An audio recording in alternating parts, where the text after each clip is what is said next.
Hi, I'm Ace, your tutor at UScore Academy. Let's learn week 3 review together, step by step. Let's run back through everything from this week. First up, halving. To divide by 2, you cut in half once, and to divide by 4, you just halve twice. Watch. 72 halves to 36, then 36 halves to 18.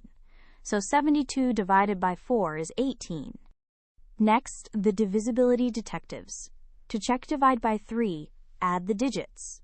To check divide by 6, the number must pass both the 2 test and the 3 test. Take 126, it's even, and 1 plus 2 plus 6 is 9, which divides by 3, so it passes both. And 126 divided by 6 is 21. Now the fast division shortcut. Instead of dividing by 5, double the number and then drop a 0.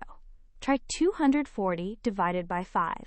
Double it to 480, then drop a 0 to get 48.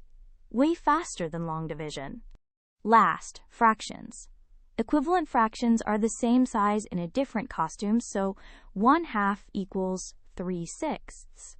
And for a fraction of a number, divide by the bottom first, then multiply by the top. 3/4 of 60. 60 divided by 4 is 15, and 15 times 3 is 45. Great work this week. You've earned 5 powerful tools. Great work. Keep practicing with Ace at uscoreacademy.com for free lessons, worked examples, and practice.